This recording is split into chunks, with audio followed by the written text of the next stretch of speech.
Welcome back to Keeping Up with the Chaldeans. You've got myself, Junior Binno, and co-host Anthony Toma in the studio today, along with Mr. Basil Bacall. He is the founder of Adopt a Refugee and is a mogul in the hotel business.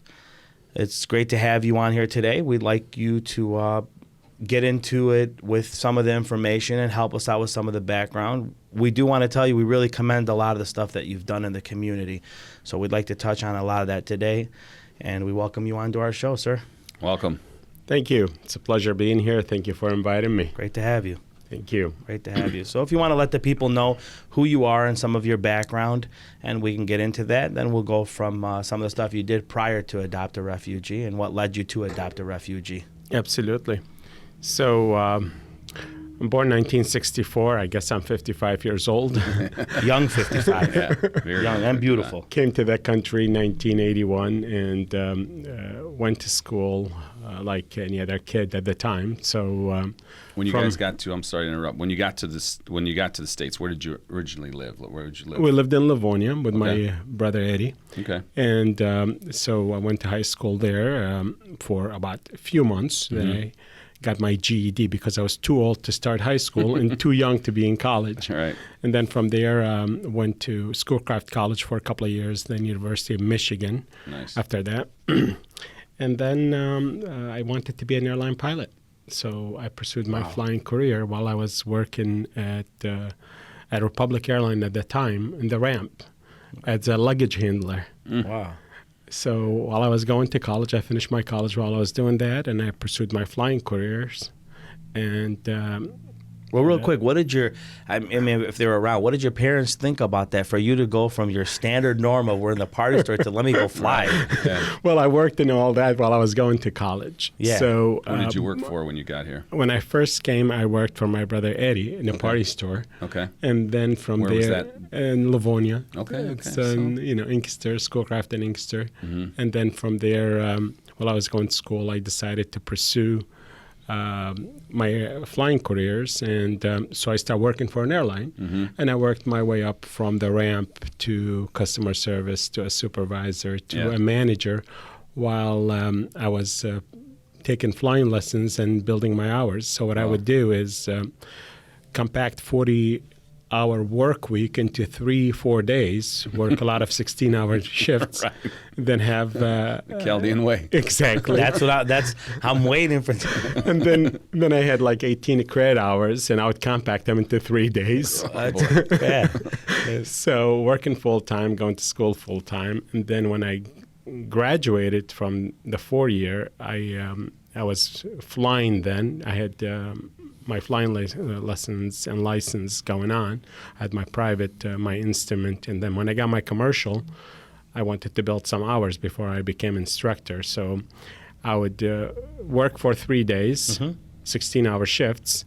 Then I'll take 3-4 days a trip to build my time. Okay. And were you single at this time? I was single at that time. Okay. Correct. And that's how I built my hours. And then I became an instructor to build more hours. Wow. Yeah. And so I was... So is he one of our first Chaldeans that would be a pilot, or one of the first out there? In the U.S. for sure. Yeah, I'm pretty sure, right? At that time. Now we have a few of them. Yeah, standing today, but at that Yeah. time, so that was the first accomplishment as a Chaldean, walking in and being a pilot. Yeah, Breaking the mold right out of the gate. Yeah, That's hilarious. You know what I'm saying? So I built 1,500 flying hours, and then I, as an instructor / commercial pilot, then I qualified to be an airline transport pilot because you cannot apply for the license until you have minimum 1,500 flying hours. Okay. And then I applied for that, and I went through through a schooling for it, and then I became an airline pilot. And then after a couple of years of building more hours, now this time I'm flying freight and flying corporate executives around the country and to South America. And then Northwest at the time picked me up as a pilot working for them. Northwest Airlines, which is now Delta today. Correct. Wow. Okay. Correct. And I started flying for them. And then I had my first and my second child. And Who are your children? Pierre Bacall, Yeah. Blake. Yep. He's a great dancer. That's my boy. Okay. And Blake's the model, the GQ model. That's what he is. Perfectly labeled. And Ryan, he's Yeah. a Michigan State. Yeah, yep, the young, the quiet one. Yeah, He's the quiet one. I don't know. So you have 3 boys? 3 boys and a girl. Okay. God And bless. Mary Grace. Mary Grace. She's at the Our Lady of Refuge. You know, I have a question for you before you even got to the point of having the kids and all that. You know, I remember growing up, my mom wouldn't even let me like truly have friends or sleepovers and stuff. You're flying. What was your mother saying at the time? Like, you know how they're very protective, Yeah. and they still are to this day, but not as was back then when we grew up. You couldn't even make a few steps without them knowing, you know? So now you're flying. Yeah. Where was the encouragement from mom and dad? It's like, go, go, go? Well, you know, and like many Chaldeans, we had our struggles. Yes. And believe it or not, my mom passed away when I was 5. Oh, I'm sorry to hear that. No, it's okay. My dad was still in the old country. Oh, wow. So you're flying solo, basically. Okay. So, and you have to stay on the straight and narrow path. yep. Yeah, for Without parental supervisions. Yeah. And, you know, there's a lot of outside pressure. So you have to work hard, go on the direct and straight line, and just keep your nose clean, as they say. Just Now, that is was Eddie, unique. Eddie your oldest brother? Eddie is my second oldest brother, Who's the oldest? Assam. So now they acted as kind of father figures also? Like what was the Yeah, age well, difference? Eddie did, because did. Assam wasn't even here. Assam Okay. was in the old country. Eddie always was has your been, pops? yeah. Okay. He's like a father figure to all of us. God bless. And then my brother Jacob and so forth. Yep. Yeah. Yeah. And each of them has put their part into this community. Oh, yeah. Even I know we hope to get Jacob on soon. He's done a Yeah. great job writing that book that he's written. Yeah. So Yeah. we'd like to get him at some point in time. So after you had the kids and got married, what was the steps after that? What was next up for? Absolutely. For Basil? So I was flying like 4 days and on the road 4 days and commuting like a day and a half. Okay. When you were done, you were 5.5 days on the road, if you would. So that was tough, especially on a Chaldean family. Sure.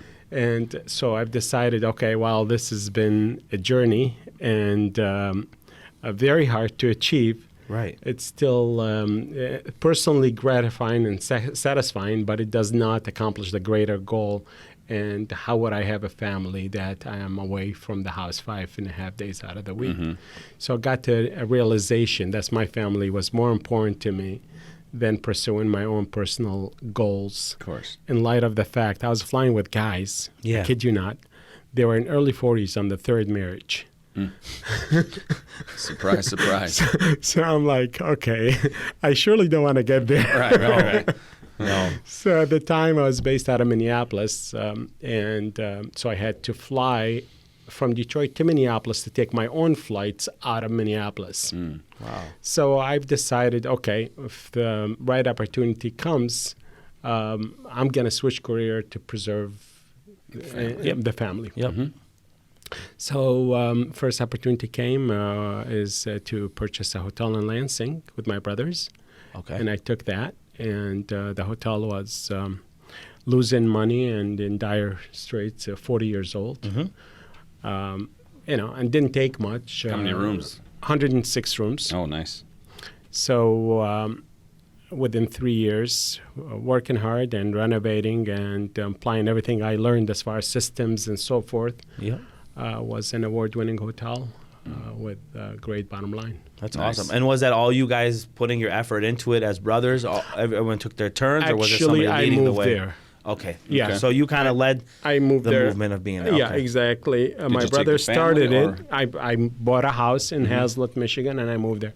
My brother started the renovation, and then when I got in, I basically took over and worked a lot of 90-hour weeks Yeah. to turn that around. That's not common for us, is it? So that was it the was like start. doing it in his sleep. And he had a second job on the Yeah, side, too. yeah. 90 hours here. Yeah, he was still getting calls for flights here and there once in a while. The backup. funny. So after you guys got your first one going, it took you some time to Yeah, get the groove of it, understand, and make your guys' way. absolutely. And then how long were you there before you made your next step onto your next acquisition for your In hotels? 2000, so this is 1996, 97. In 1999, it was an award-winning hotel. Okay. And Great to in hear, 2002, we purchased the first land to build one brand new. Wow. After working in a hotel that's 50-year-old, Yeah. it's kind of refreshing to have Sure. something brand new. Yeah, you realize, yeah. And where was that one? That was on 14 Mile and M5, the Hampton Inn in local. Commerce. Oh, yeah. okay. Oh, wow. So I decided to come home where the community is. okay. Yeah. Yeah. Yeah. So I had the hotel in Lansing with my brother Mike, and we built one together in 14 and M5. Yep. And so I moved somewhere in between, Brighton, Michigan. There you Nice. go. Yeah. There you go. And not to say, but moving to there, they weren't always the most welcoming, like to be accepting to a Chaldean or an African American or what have you. So did you ever run into any type of like clash with any neighbors or anything, or were they always warm and welcoming to you guys at that time? I tell you, Junior, it was the exact contrary to the common belief. Okay. People were so wonderful. Great. Our neighbors were pure, good human beings, Good. very genuine, welcomed us. I remember my wife's aunt passed away shortly after we moved. And somehow they heard this neighbor brought us food, this neighbor brought cookies to the kids, this neighbor Yeah. sent card. And it was just, That's awesome. Yeah. It's good to have Wonderful. great neighbors. So that's Yeah. good. So that changed up from what we grew up on in there. And then from Brighton, you guys ended up doing the second hotel. So you were in between both. You were handling Exactly. Lansing and you were handling M5 and 14 Mile. exactly. Wow. Then we built the Holiday Inn Express at the Great Lakes Crossing. And Okay. then from there we built Shelby. Okay. And then they were doing 2-3 a year. Yeah. And then, fast forward to 2015, Yep. we moved to West Bloomfield. Sure. Yep. And that's on Northwestern and 14 Mile? No, that's where we moved. Oh, you our home. personally. I'm Yeah, sorry. I yeah. thought you meant you moved another location. Yeah. So you personally finally made a move from Brighton. Exactly. What a change. Oh my God! So my give you a funny story. My daughter Mary, when we were in Brighton, we had absolutely no Chaldeans in Brighton. So Mary, all her friends were Jessica, Anna, last name Johnson. Yeah. And we come to Our Lady of Refuge, 99.9% Chaldeans. I went there, by the way, when it was 99.9% no Chaldeans. So, Mary, tell me about your friends, Kashat, Asmer, all Chaldean names, which we loved it. Yeah. So That's were great. they when they came on to that? Because I know your boys. Your boys are great guys. Pierre Bacall and Blake, both good guys. Very humble.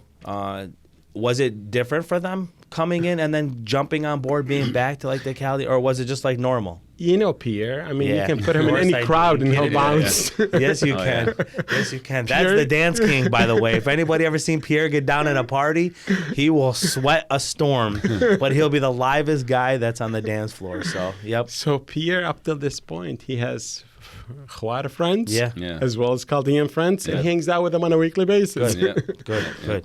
So, And for our viewers, in case the younger generation doesn't know, Juara is American. So we know, right? So that's good. So they kept the diversity going. they kept the diversity. He has Beautiful. friends he hangs out with. So is a Blake. Yeah. Do you But- guys keep in touch with your old neighbors and We stuff from do. out there? Believe it or not, they invite us over still, and they That's come over great. to our house, and purely good people. Yep. Yeah. Yep. When you get that, It's good when good people to get hang out. together. Yeah, you Yeah, gotta hang on to absolutely. that.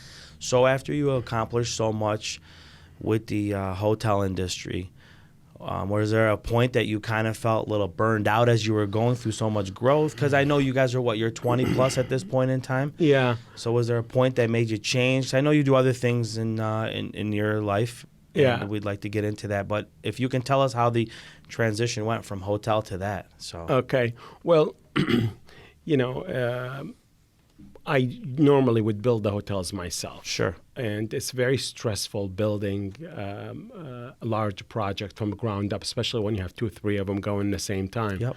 And believe it or not, every time I finished a hotel, I finished a project, okay, so you got there. Big deal. Yeah. Yeah. It's no big deal.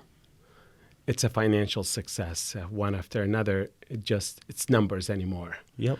And so there was an internal calling all along that you got to reach beyond yourself. You have to make a positive impact on those who need help. Sure. One day after the invasion of Iraq, I was watching. No, before that, we were in Hazlet, Michigan, and our neighbor wanted. She has some orphans in Mexico, and she asked us if we can help out. So my wife and I adopted couple remotely. Yep. And then the invasion of Iraq happened, and I was watching a documentary on the Chaldean, the Christian and Iraqi refugees in Syria. I don't mean to cut you. Was this 91 invasion, or are we talking No, about we're the latter talking one? about latter Okay, one, okay. 2003. Yep.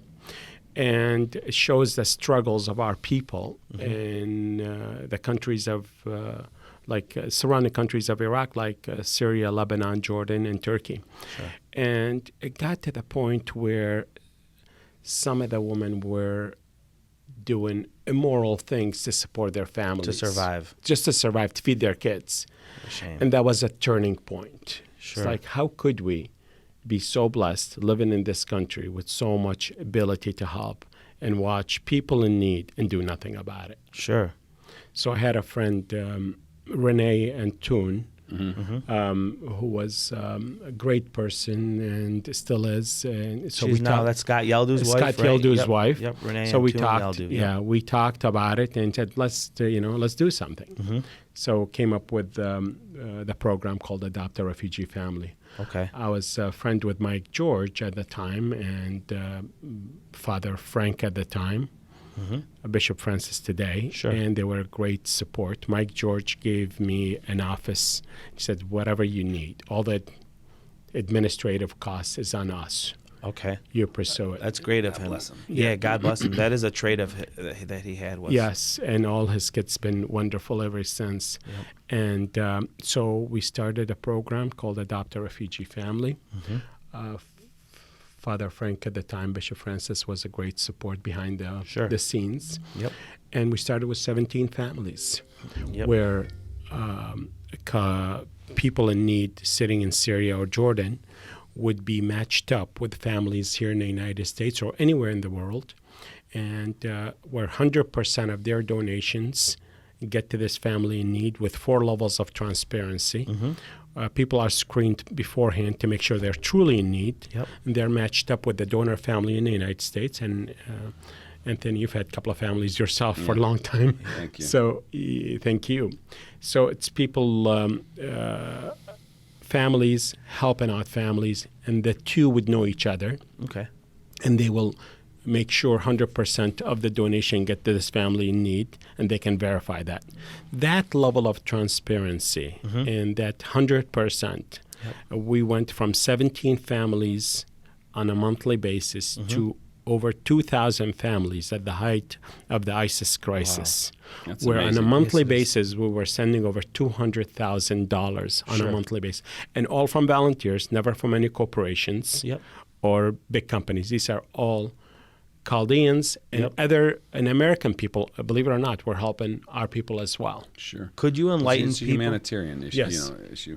Could you enlighten the audience what a simple $100 a month donation was doing for you guys on the Adopt a Refugee program? Something that small, like we'll spend $100 at a bar on a night, right? Absolutely. So if you can let them know what $100 can do for them, for the families back there. Absolutely. Well, we're talking 2006. Yes. I visited Jordan and I visited Syria.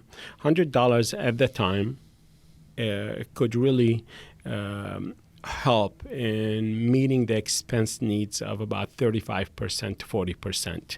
Okay. A family that's in need. I'm not talking a family that wants to live Sure. Just the standard, yeah. Just the basic need. Water, toothbrush, soap. No, forget about toothbrush. Okay, Talking okay. about water, bread, Okay. maybe some cheese, Wow. paying the rent, Okay. no meat. Yep. That's luxury. No TV, that's luxury. Basic radio. Everybody has to have a cell phone because that's how they connect with the outside world. Sure. That was the monthly cost. Living in, I wouldn't say nice area, slums of Jordan, slums of Syria, would cost them $400, $450 a month. Wow. So our At 100 was, the a, high. was a fraction of. Yeah, and the lower end was about $300 a month. So 33%, a little bit less, and some were living even less than that. We were living outside of the city. Like there's Damascus, living outside of Damascus. Sure. Imagine Detroit area, and then you're talking about Flint. Okay. Yep. It's a little bit Yep. less expensive, if Sure. you would. And those would cost them $250 a month, living on absolute minimum, bare minimum. So obviously when we're helping those who are most in need. Yep. And that was the impact that was making. It was paying the rent for a lot of them. It was taking care of medical bills for a lot of them. And then many people were able to do more. So some people would say, look, I know my family now. I want to donate $150 a month Okay. to this family, especially if they had more members in the family, like 4 people or 5 people. So that's what we did. And- That's and- how much impact was making this the $100. Were the people that were donating interacting with the family members so they were able to build a relationship with them? How does that work? So, The lines of communication were open. Okay. The donor family could always reach out to the refugee family, but the Okay. refugee family did not have the donor family's contact information unless it was authorized by the donor family. Okay. Some of them did not. They just want to help. Yeah. yep. And others wanted to have a more of a relationship and, Sure. and so forth. And many families were calling the refugee family that they were sponsoring during the holidays, like in Christmas or Easter, and just send them an extra help Right. and wishing them well and so Okay. forth.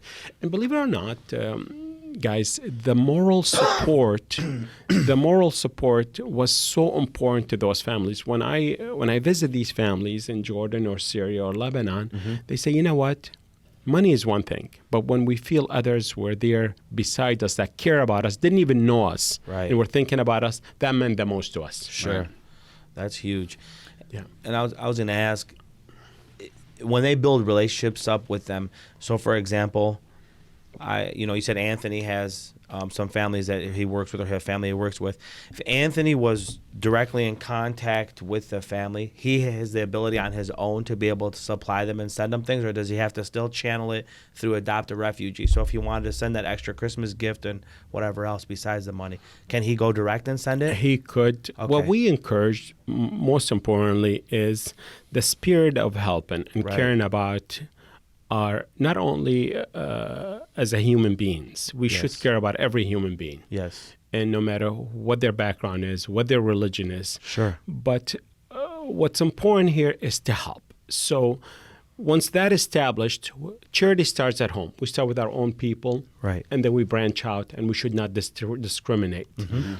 From that perspective, we don't care if Anthony decides to fly into Jordan and see that family. In fact, Okay. makes us happier because Okay. Anthony will be setting a good Yep. example for everybody to be inspired by Anthony participate and do it. and to help out. So any which way and means, we're encouraged and supported. Right, but setting up that channel, which you guys have done, Opens the doors. Yeah, you're not going to. I'm not going to guarantee him to get that money to those people unless there's an infrastructure that he's Right. established already. Yeah. You can't just send a check. Like where's it going to go? No. Where are they going to cash it? So to add on to what different. you're saying, that's exactly a great point, Anthony, because from what I understood in the past, they've built structured facility or structured housing in Iraq for our people. That's right. And they've gone out there to make sure whoever's handling it over there. Yeah. I sat in on one of your meetings before. Yes. Just to get a gist of things, how things go. Sally was there and a few others were Yes, there that day. absolutely. All great people sitting on that board. But the number one thing that he has expressed to myself and to anybody in the community from day one is they're completely transparent. Of course. Sometimes they have so much money allocated that they're wishing that they can hurry up and get it faster out because it's idling at times. gotta be done which right. I've heard that from him personally, and said that it has to go. So let's talk about the structures that you guys have built. Who maintains them? Who is your point? Like, do you have the church as the point of contact for Iraq? Like, what helps keep everything flowing right? Absolutely.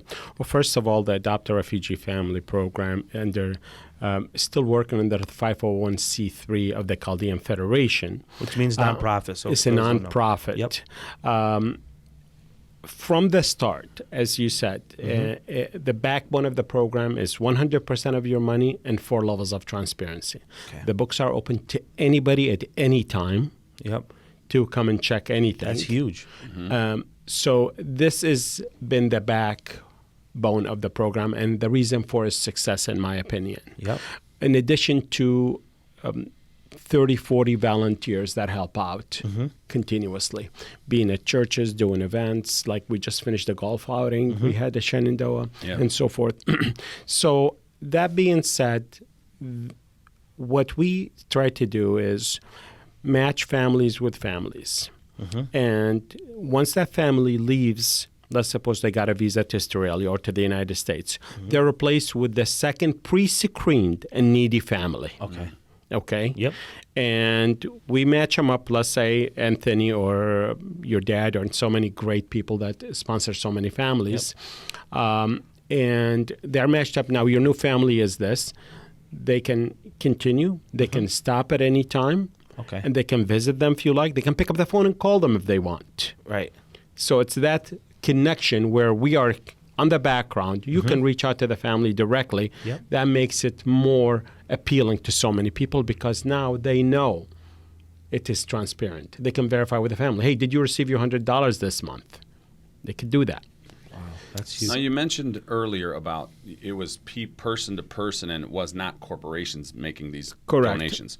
I'm looking down at your sheet, and I see a lot of great corporations and companies there. What are their roles? Well, these are the corporate sponsors. What we have done, so when we started the program, a group of us says, okay, for the program to be successful, because so many nonprofit organizations, they only send portion of your proceeds.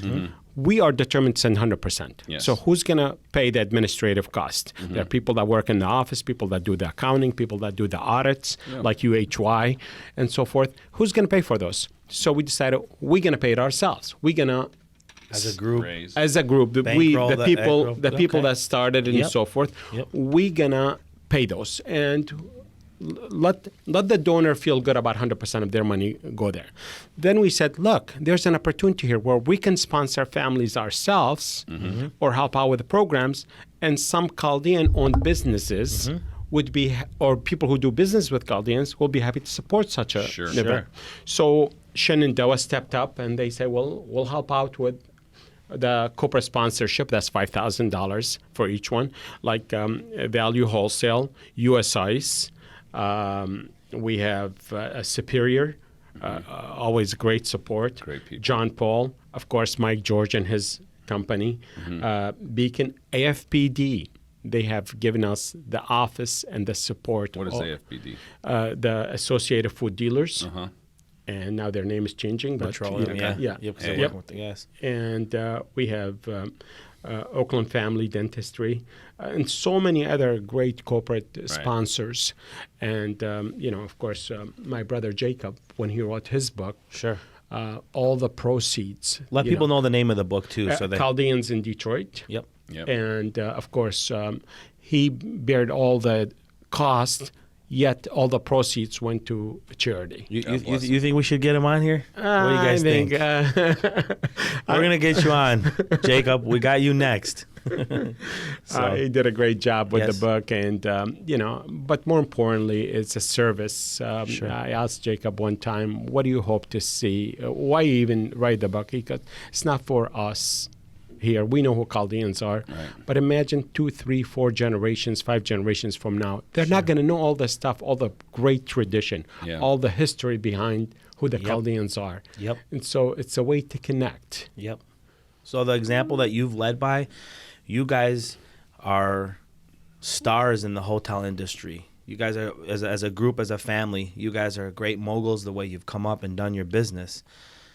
And you're showing people that, look, doesn't matter what we make, money-wise or what have you, we still have time to continue a few things, keeping the name Chaldean in people's mouths for years and years to come, and then creating stuff like this with Adopt a Refugee and your brother writing books. So you guys have gone beyond that. There had to have been a turning point where you realized, man, okay, I'm making money, great. What? Because obviously it's leading to the biggest thing, right? It's our faith. At 110%. So what was the biggest turning point that got you to say, man, I've already got all these hotels on my plate. How much more can I do? But I'm going to do it. I'll tell you something. I have always been a goal-oriented person all my life. Ever since I was like 6, 7 years old. Mm-hmm. I wanted to be the class star. And they Sure. used to have a button. So I got there. I wanted to get to the United States. And that was a big task back then if you didn't have. Mm-hmm. So I got here. Went to go a good university. I got there. I wanted to, own my own hotel. I got there. I wanted to be an airline pilot. I got there. But every time I got what I thought it would be good, it was still empty. Yep. Yeah. I discovered with wisdom in the years, if you in will, time, yep. that it is not about these financial goals or prestigious positions. Sure. It's about satisfying the internal calling. It's about Christ. I believe it. Because you're taking Christ with you when you go. You're not taking your money. Absolutely. And when you reach out beyond yourself, and whoever has done for the least of my brothers has done it for me, in Matthew 25, 35 through 40, that's what's all about. Yeah. Because let's face it, you could be the richest guy in Michigan or in the world. Yep. We're going to die the same way, buddy. Yeah.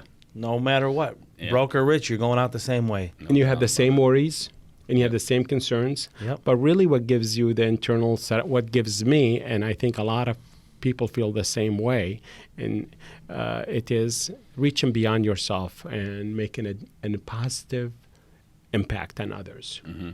It's huge. And that is what's all about. So it's about Christ.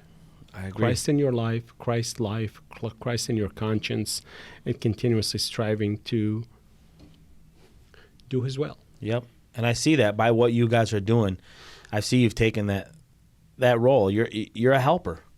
You're a huge helper with all the other stuff you got going on. I'm sure you can use help at times with your busy schedule, but you're still offering the help back out there, and that's huge. And earlier you were mentioning that you have about 20, 30 volunteers that help you. We do. You can always use more. We can always use more. We really could use Yep. more. Yep. And whoever wants to volunteer, they can call the office and leave their name, and we'll be happy to use them to help people in need. And the number to the Adopt a Refugee office is, if anybody, I will repeat it again. Yeah, Please do. Dude, we'll post 248 a link, but go ahead, let them know. 248-406-2052. We have Bon and Rola there, and that can take your name, and hopefully we can match you up with the position at a church or an event we're doing. Sure. And trying to help more people. And what about somebody in the corporate world or somebody that owns a business? How can they help? Basically, they can become a corporate sponsor, and will obviously promote their name. Keep in mind, all these donations are tax deductible. Yep. So, people at the 43% tax bracket, Yep.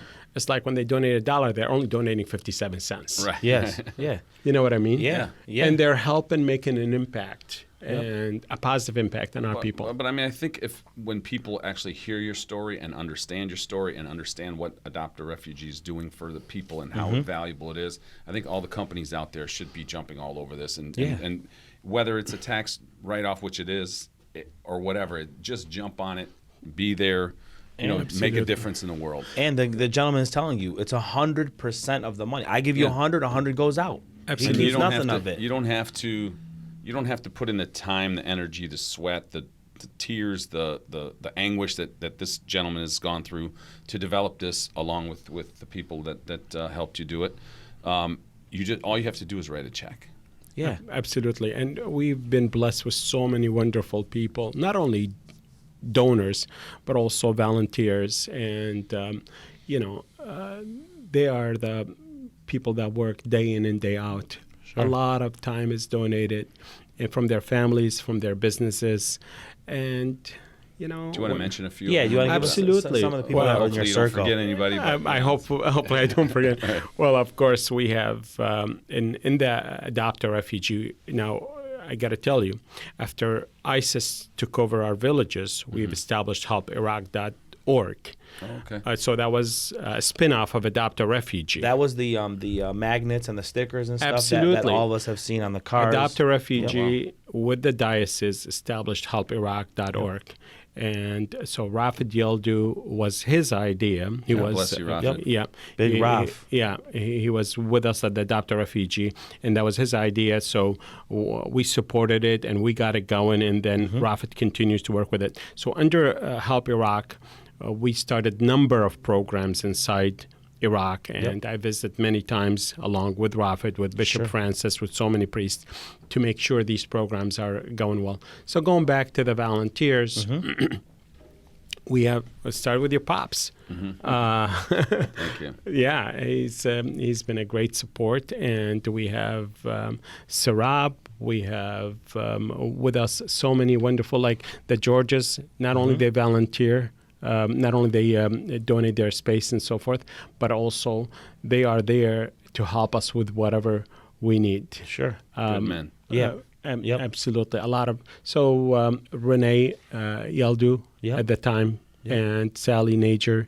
We have so many people like Carl Sinawi, like Chris Toma. Oh, good guy. Good man. He's a good man. Everybody you're naming right now is on the A1 list. And the list, I have like 20, 30 people. I cannot remember all their names. Yeah, from Rafid, Sally, all these people, everyone you're talking to has been deep into the church and the community for a long time. Absolutely. Renee Keikos. Yep. We have Najat Ibrahim. We have just a lot of amazing people. Of course, my good friend and genuinely beautiful person, Jumhuriya Qasgargas, who has done so much volunteering.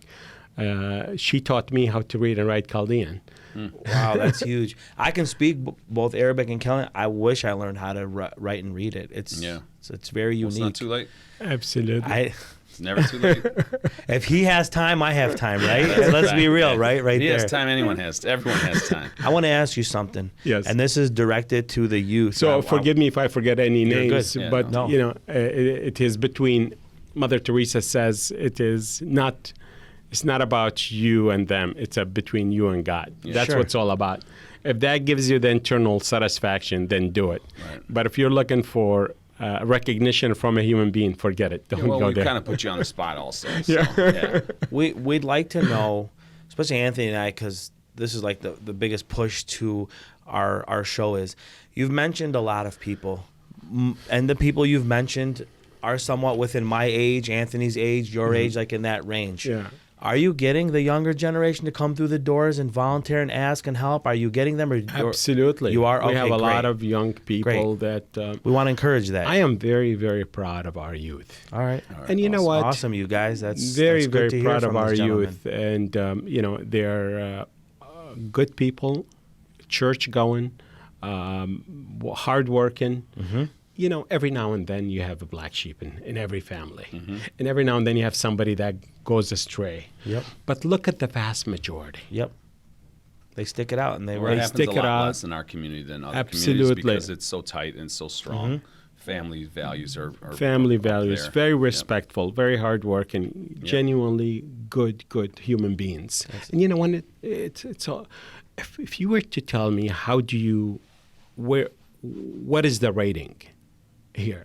It's not about being Chaldean first. It's about being a good human being, number one. It's about being good Christian, number two. Yep. A great Catholic, 3. Yep. Then a Chaldean, 4th. Chaldean is not first in my... It's a good human being first. Sure. It's being good Christian. Yep. Understood. Then Catholic, then Chaldean. Yes, our heritage and culture goes back thousands of years.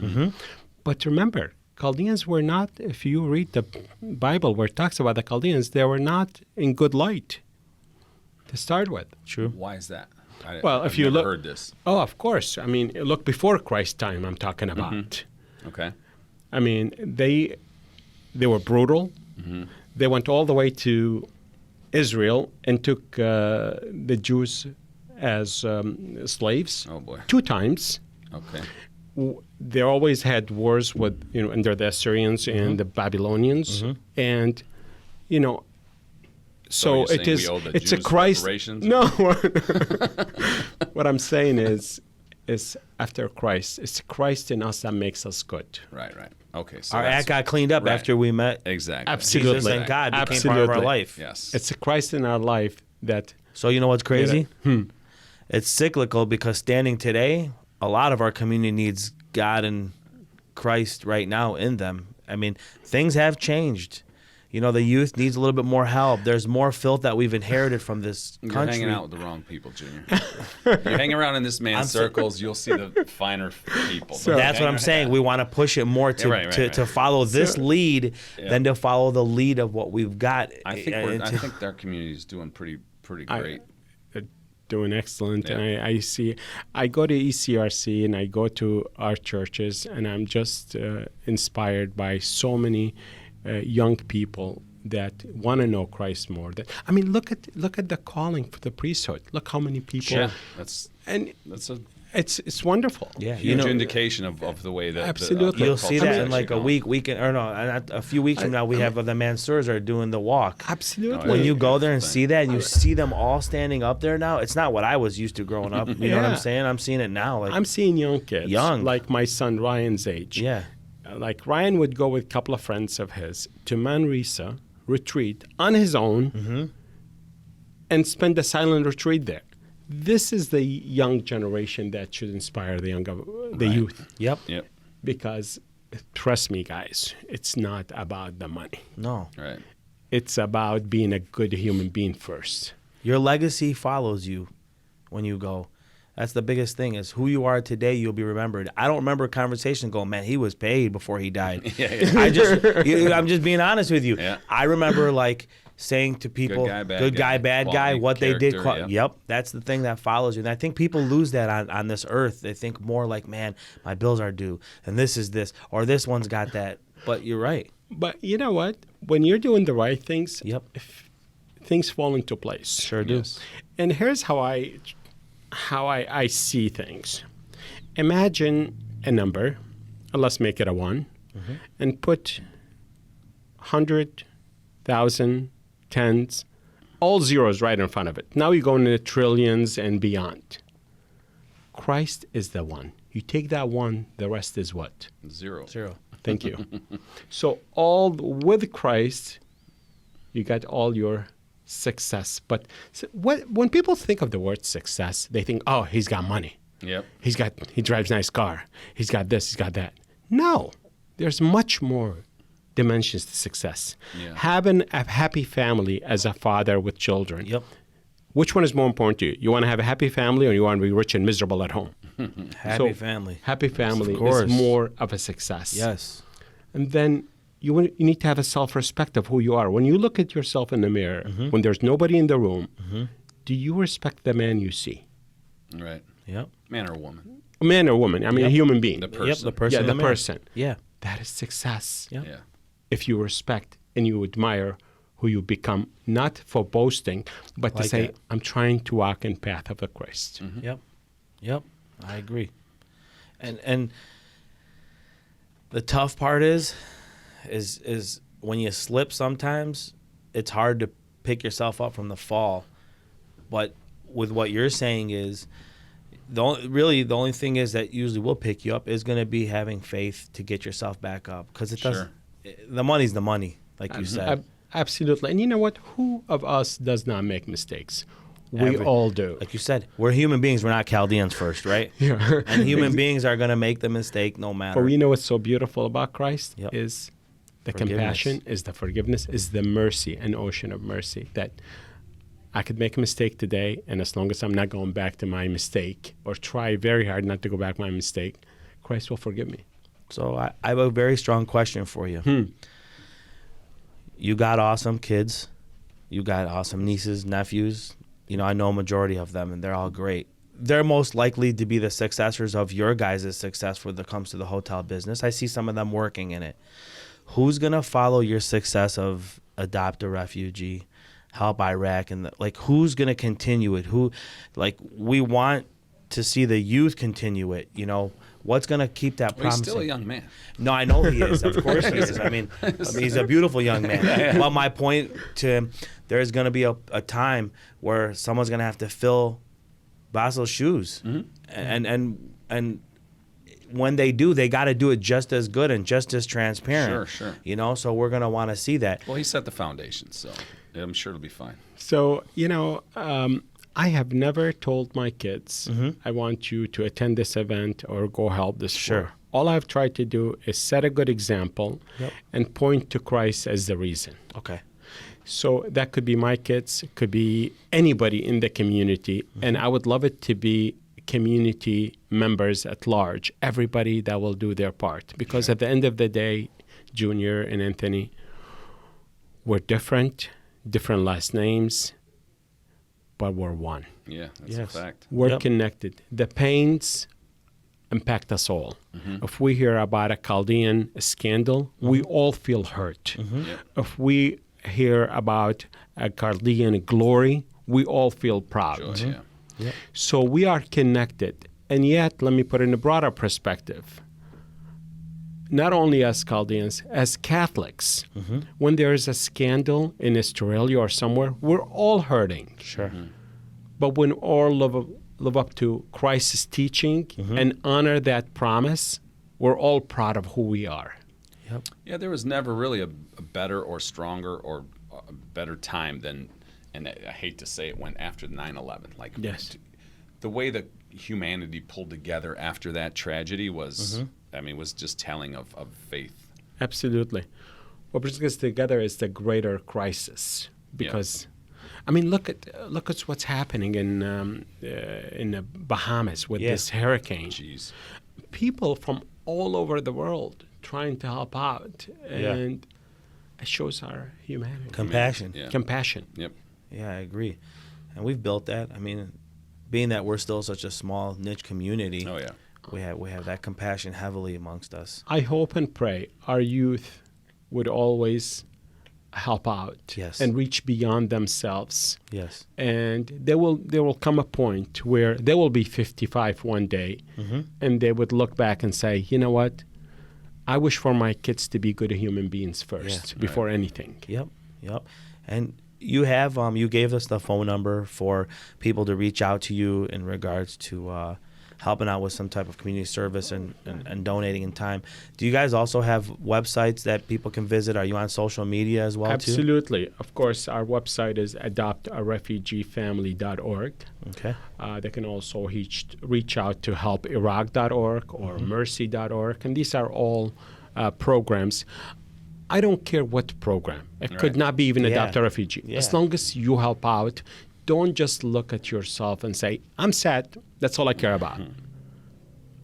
Yep. It's way beyond that. Yeah. So I don't care if it's an American organization that's doing a good deed. Do that. It's okay. Don't donate to Adopt a Refugee. Go donate to them.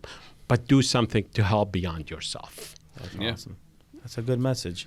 So in closing, I know you put some notes down there. Did we forget anything that you wanted to talk about? Any awareness that you wanted to bring to anything else, or are we people that we forgot to miss and mention, or anything like that? Nothing in particular. I know our church is going through some crisis, and I would encourage everybody to stay united with the church. Yes, and pray. Definitely prayers. And there's our church history is long. Filled with so many beautiful traditions, and we should all stay united and keep things transparent. Sure. In a sense, yes, I trust my bishop, I trust my priest, but I'm going to participate in making sure there's full transparency. Yes. Yep. And it's important. It's very important. And comfort level. Absolutely. And and trust. We should always pray for our leaders, religious leaders, and unite with them. And don't be part of the problem. Become part of the solution. That's the greatest. How do I help? Instead of, it's easy to criticize. Yeah. You really want to make a difference? Roll your sleeves, buddy. Yep. Get in there. Volunteer 3-4 hours a week. Make a difference. There you go. Fix it. Yep. Fix Beautiful. it. We do want to, in this time, give a lot of credit to Bishop Francis. We know you work with him often. he's got the weight of the world on his shoulders, right? on his shoulders right now. He's got not just one, he's got multiple things coming at him right now. So it's exactly like you said, man. Just help fix the problem than to keep criticizing and creating more of a problem. Because at the end of the day, it's our people. Yeah. Omar Binno put a very heartfelt support for the bishop I know that on guy. his social media. Yeah, you know him pretty well. Yeah, absolutely. So what does it mean in closing, what does it mean to you to be Chaldean? To be Chaldean, it shows long history, a beautiful tradition, sense of community, unity. Beautiful. Unity. And one question I have, and we'll wrap up, is anybody you'd like to see on our show that we can call out and get them on here? Anybody between either from your family, friends that you'd like to see us also do an interview That you've on? experienced. Yeah. Yeah. There's a few people I'm sure that will come to mind, but I would like to reach out to those who work day in and day out and don't want to be noticed. I don't want to see them here so they could be noticed. It's beyond that. We'd like to make But note how do of we them. inspire others? Yes. That is the message. That's the point. How do we inspire others to reach beyond themselves and help out? It could be, and help is not always financial. Help is spending time with somebody who is morally down. Yeah. They need to be lifted up. Just doing a good deed. Doing a good deed. Smile at people. And Smile at stuff people, like that. helping. Just a good deed a day. Yeah. Doesn't it? Just a simple hello. Yep. Walking by somebody who would never ever talk to you, or your neighbor that you haven't talked to in 5 years. Say hello. And if they hate you, that's even better. Yeah. Yeah, you're right though, because you're And showing. if they talk your- about you and they say, Junior, if they talk about you negative, Yep. and you say give them hello. a hug and a Yep. kiss Yeah. and you help them, kill them with Kill 'em kindness. with kindness. There. Yep. No Yep. question. Yep. Well, awesome. Well, it was great having you on. Yeah, it was an honor. You filled a lot of information that people can use handy. We do expect some of you to come forward and give them a hand. I mean, it's Please do. Yeah, please do, and hopefully he inspires you enough to join them. I know I'm inspired. Yeah, Thank I you. am too. I hope today we have 1,000 families that we help on a monthly basis. I hope we could be at 1,500 again and help out our people no matter where they are around the world. Sure. And continue to reach beyond ourselves. And if our need is filled as Chaldeans, as Christians, as Catholics, I think we should help everybody else regardless of religion, denomination. They're human beings. Absolutely. Appreciate Thank that. you very much. Thank you. God bless you all. Appreciate it. Thank you, and bless. God bless you in the work you do. Thank you. See you folks on next week.